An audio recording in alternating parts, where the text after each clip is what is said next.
Wait a second, and action.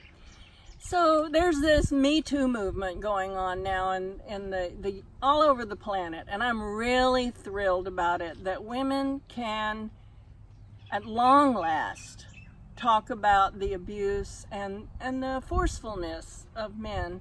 I read in a romance novel, I read lots of romance novels, recently about 1800s in England, and oh man, I'll tell you, women were really, really restricted then.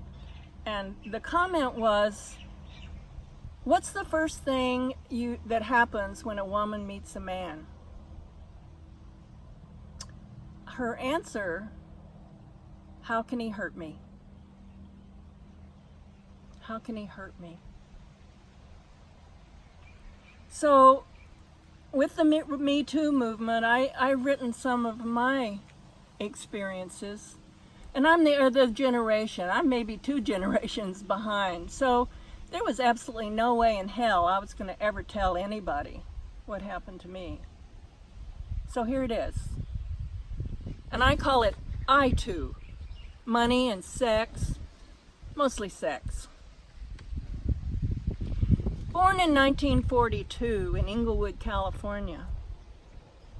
My mom said the Japanese submarines were bombing the Los Angeles coast. I don't know if it was true. I also don't know if it was just being a war baby or having 4 planets in Scorpio. But maybe it was the bombs. No matter, being born, I grew up in the ambiance of male energy. 4 brothers, my dad, male dogs, roosters, and a yearling bull that pinned me against the fence with his burgeoning horns.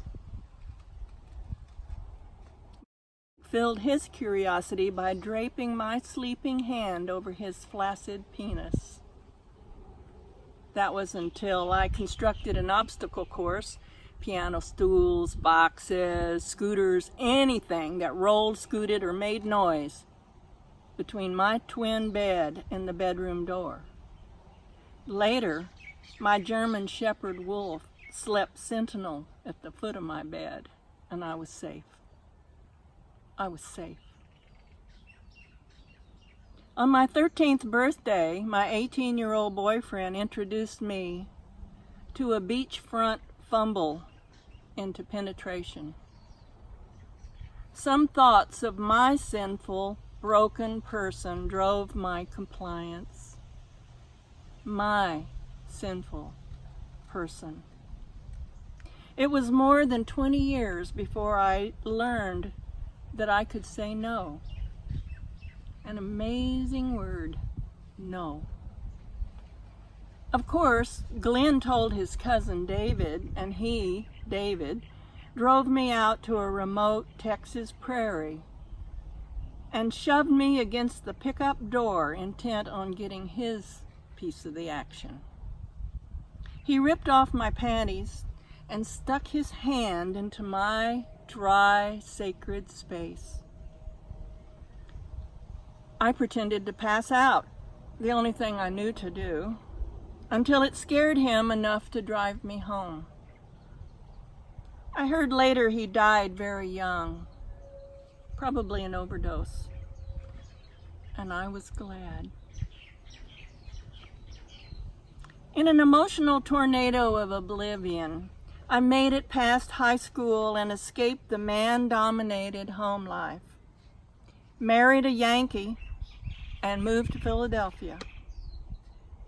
After 7 years of marriage and weekly uninspiring sex, I escaped to New York City and discovered dressing sexy gave me more reprieve from lusty men than long sleeves and high collars. Off to San Francisco in 1968 and freer love and lots of open sex. It's still a mystery to me what the power of sex is over men. A friend once asked me, "How would you seduce a man?"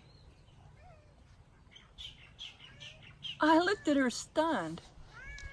Why would I want to do that?